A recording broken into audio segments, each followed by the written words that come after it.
Mas afinal, o que de fato chegou em Paris? As Olimpíadas ou o Circo dos Horrores? Nós estamos vendo um acontecimento que não apenas é uma questão de moralidade, como alguns estão apontando, que foi o fato de o cristianismo ter sido ofendido com aquela visão panorâmica excêntrica que eles demonstraram da Santa Ceia. O que de fato ocorre é uma verdadeira batalha espiritual e não apenas uma questão de moralismo. Vamos analisar isso então. Por que se investiu contra o cristianismo? Por que se resolveu fazer uma chacota do cristianismo em plenas Olimpíadas? Que ia dar uma reverberação muito grande isso. A Olimpíada, ela é impactante em todos os países do mundo. E é preciso entender que é uma estratégia do establishment.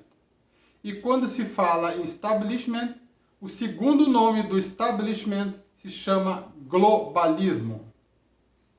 E dentre as correntes cristãs, se nós pegarmos protestantes, católicos, evangélicos, luteranos e outras correntes cristãs que existem pelo mundo, são nelas que existe o maior contingente de cidadãos antiglobalistas.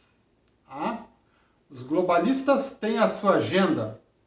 E é no seio do cristianismo que nós encontramos a maior resistência ao globalismo. O establishment está caindo hoje, está ruindo, graças ao despertar cristão, independente da corrente cristã que está se apresentando. Então isso não foi uma estratégia apenas de deboche, uma estratégia, somos ateus, vamos ignorar as religiões. Não. Se trata de uma estratégia política, se trata de uma estratégia espiritual, uma estratégia anti-despertar humano. Vamos atacar o cristianismo porque eles são a maior corrente de resistência ao establishment. Não são os budistas, não são os hinduístas, não são os judeus, não são os islâmicos que fazem essa corrente maior contra o establishment. A corrente maior que se sobrepõe a todas as outras religiões anti-establishment, ante essas agendas globalistas, está no cristianismo. Então, nada mais seguro de que investir contra o cristianismo se você é um globalista de carteirinha. Bom, nós temos, o que nós vimos ali foi a Santa Ceia, o deus Baco, que é o deus da orgia. O deus do vinho, não, ele é o deus da orgia. Baco é o deus da orgia. E a orgia não é um problema apenas moral. A orgia, ela te suga a energia. É bem coisa de parasita mesmo. Tudo que suga energia é parasitário. E o que eu vi lá? Eu vi lá a última tanga em Paris rebolar em cima da Santa Ceia, da mesa da Santa Ceia. A cultura woke, a cultura woke que está enganando, que está fantasiando e levando muitos nossos irmãos homossexuais, levando eles a fantasiar que a cultura woke é a libertação. E a cultura woke não é a libertação. A cultura woke lançada e popularizada nesta Olimpíada de Paris, ela é o separatismo. Ela é a degradação psíquica infantil. Alguns anos atrás, na minha cidade, Porto Alegre, houve uma exposição cultural no museu, onde se fazem exposições. Esse museu pertence até a um banco espanhol que é famoso no mundo todo. Esta exposição cultural, que era estilo woke, ela criou muito impacto na sociedade lá no Rio Grande do Sul. Porque o que eles estavam expondo nesta exposição? Eles estavam demonstrando arte, pinturas, onde se retratava o bestianismo. Isto é a cultura woke, que está enganando os homossexuais, que está levando os homossexuais na onda. E então, o bestianismo, que é o sexo entre homens e animais, estava sendo retratado como uma coisa normal nesta exposição. A pedofilia estava sendo retratada como uma coisa normal. Diga-se de passagem, a pedofilia, tanto heterossexual quanto homossexual ou bissexual, ela é uma degradação humana. Não estamos mais falando só de homossexualismo ou heterossexualismo. Estamos falando de uma degradação. Bestianismo, pedofilia, tudo isso é uma degradação que a cultura woke investe e tenta incutir na cabeça das nossas crianças, dos nossos jovens adultos. Bom, também nesta exposição estava exposto numa sala um homem nu que crianças do nível escolar, menos de 10 anos de idade, elas sentavam ao redor deste homem nu e estavam até apalpando as suas genitálias. Isto foi a exposição que se apresentou em Porto Alegre e que causou grande impacto já faz alguns anos. E a cultura woke, ela é esta onda, ela é esta doutrina, ela é tudo isso que, em vez de libertar, degrada e separa. Bom, homossexualismo não é crime. Homossexualismo, assim como heterossexualismo, não é crime. Tanto faz você ser homossexual ou ser heterossexual. O que você não pode ser é bestial. Praticar bestianismo, praticar pedofilia, praticar o separatismo, praticar a degradação psíquica infantil. Isso você não pode, porque senão você é anti-humano. Então, se você é homossexual, você não é anti-humano. Se você é heterossexual, você também não é anti-humano. Se você é bissexual, você não é anti-humano.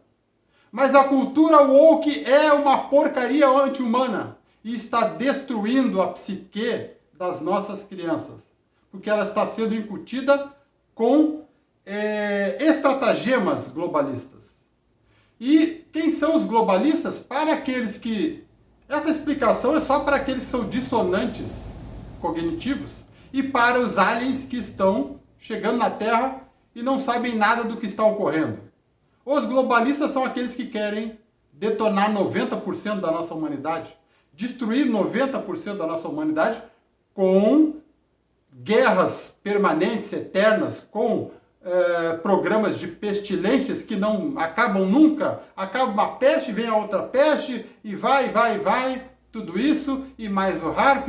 Nós não precisamos de 100% dessa população atual, nós queremos só 10% para servir a superelite. Nós não queremos um gado humano. Eu sou o gado humano. Para eles, eu sou o gado humano. Você é o gado humano. Você, cidadão comum, você é o gado humano dos globalistas. Eles não querem, de cada 9 entre 10 gado humano, eles querem que pereçam. Você não faz parte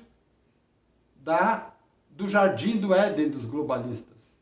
Eles querem um mundo em que as pessoas despertas não estejam ali contidas, para que eles não sofram resistência em suas agendas fantásticas de loucuras diabólicas, das orgias de Baco e outros deuses completamente alucinados, reptilianos, reptiloides, satânicos, luciferianos. É isto. Para os despertos não é preciso explicar quem são os globalistas. O que prega o globalismo? é o establishment que sempre controlou as pessoas.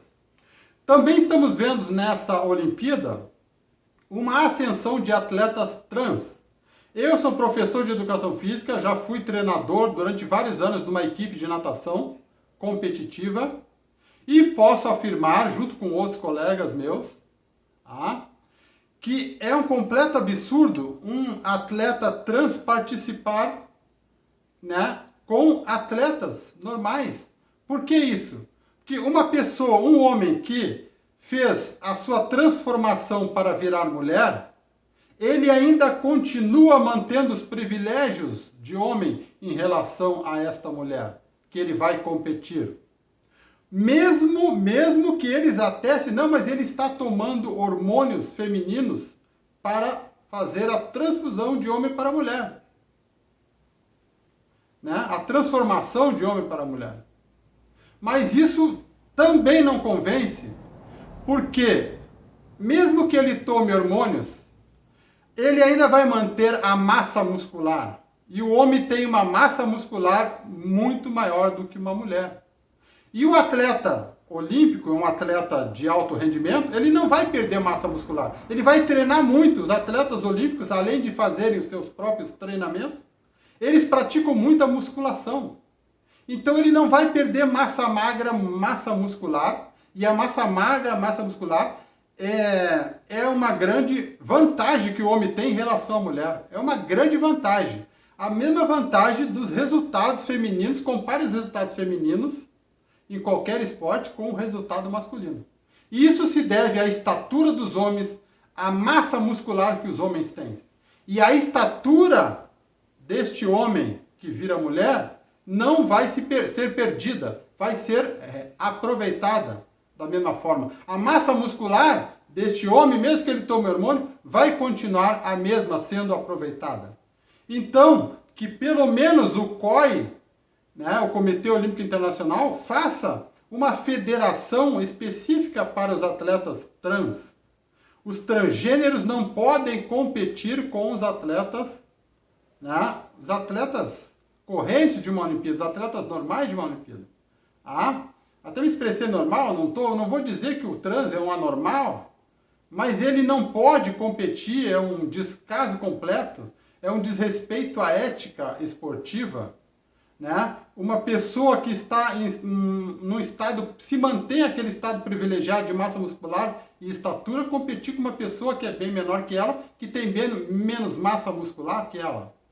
Aquele caso do boxeador argelino que virou boxeadora, que estava espancando, açoitou a boxeadora do outro país lá, a concorrente. Aquilo foi um absurdo. Se faça então uma federação específica para os transgêneros, para que as Olimpíadas, as próximas Olimpíadas, que serão em Los Angeles, não tenham, não perca aquele nível de entretenimento, aquele sonho olímpico que os atletas têm, de mulher competir com mulher, homem competir com homem, e trans competindo com trans. Isto seria o ideal. Porque senão vira uma palhaçada e as Olimpíadas vão perder toda a sua capacidade de aproximação com o público, a sua capacidade de deixar o público em deleite, em gostar de ver o que está vendo, de se entreter com a Olimpíada, os Jogos Olímpicos. E também nós temos em Paris uma questão muito importante. Como eu me referi no início do vídeo, o que está ocorrendo não é apenas uma questão de moralismo, ou de conservadorismo, de contra-liberalismo, não. É uma luta espiritual muito grande e muito antiga. Paris é uma cidade voltada para a espiritualidade. Não é à toa que ela se chama a Cidade Luz, porque ela é a cidade da espiritualidade. O verdadeiro significado de Paris é Par-Isis, a cidade que foi feita pelos cultos esotéricos antigos para cultuar a deusa Ísis. A deusa Ísis era a deusa do vórtice sagrado de ascensão, de conexão com o seu eu espiritual. Toda religião tem o seu círculo interno, seu círculo intermediário e seu círculo externo. E o cristianismo gnóstico e o cristianismo do nível esotérico interno, ele criou estas seitas que trabalhavam a tecnologia de consciência dos vórtices da deusa Ísis. Então, essa deusa Ísis, que na verdade é a tecnologia de consciência utilizada por essas correntes do círculo interno desta religião esotérica do cristianismo, ela já vem há muito tempo. Ela construiu templos com megálitos no Sena, no rio Sena, né? Nas ilhas, no rio Sena existem ilhas. Então ela construiu já desde a época de Cristo e até antes de Cristo esses templos dedicados a realizar sítios monádicos, sítios de conexão com o eu superior. Isso é a representação da deusa Ísis. É a conexão, né, utilizando essa tecnologia espiritual para a conexão com o eu superior. A sua mônada. A sua mônada é a sua integração entre a sua parte mortal com a sua parte imortal. Isto é a sua mônada. A sua mônada, então, nós temos uma mônada de sexta dimensão, que reúne todas as experiências até a sexta dimensão, uma segunda mônada até a 12ª dimensão, que reúne todas as experiências de sétima a 12ª dimensão. Então, nós temos isso. A tecnologia do vórtice da deusa Ísis, Ísis, seria isso, você se conectar com Deus, com o seu eu superior, com a sua mônada, a sua maneira, a sua janela de fuga da matriz 3D. Que a matriz 3D é uma prisão. E nós precisamos criar conexões que abram esta prisão para nós libertarmos as consciências. Então, baseado nisso, eu fiz um livro chamado Efeito Morândia, alguns anos atrás, e o efeito Morândia é justamente isso. Você estabelecer essa conexão com a sua mônada e estes sítios, que causavam o efeito Morândia, ou o vórtice da deusa Ísis, eles foram substituídos com o tempo por igrejas católicas e inclusive a Torre Eiffel está em cima de um desses sítios. Tudo que fica ali perto do rio Sena, ou nas ilhas do rio Sena, foram construídos catedrais góticas. A catedral gótica ela tem uma caixa de ressonância muito grande. Então, eles aumentavam a ressonância desta conexão através das catedrais góticas, criado pelos templários positivos. Esta Torre Eiffel, assim, que representa um obelisco, porque obeliscos, pirâmides, catedrais góticas, tudo isto, a pirâmide, essa Torre Eiffel, ela é uma reverberação para esta janela de conexão com o seu sítio monádico. Com o tempo, satanistas e luciferianos começaram a transformar esses sítios monádicos, que antes eram megálitos, se transformaram em catedrais góticas, em torres, em obeliscos, pirâmides e tudo mais.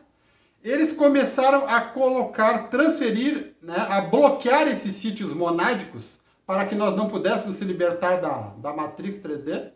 Eles começaram a transformar os sítios monádicos em sítios de necrofrequência. Necrofrequência é a frequência artificial. Você faz orgias que parasitam a energia, você faz sacrifícios humanos ali, e o tecido morto e mais a parasitologia das orgias vai fazer com que aquela dor do sacrifício vai fazer com que aquilo vire um sítio de necrofrequência e bloqueie este sítio monádico, essa janela que vai te libertar. Então, este era o papel que os luciferianos e os satanistas estavam desempenhando nesta Olimpíada. Não era apenas uma representação artística, não. é uma luta espiritual, uma luta em que se utiliza tecnologia de consciência. E eles estão fazendo isso com todas as pessoas do mundo. Sítios monásticos versus sítios de necrofrequência. Sítios em que nós podemos se libertar contra aqueles sítios em que nós bloqueiam a nossa ascensão, a nossa libertação, a nossa conexão com o Uno Infinito Criador. Saudações do seu co-viajor.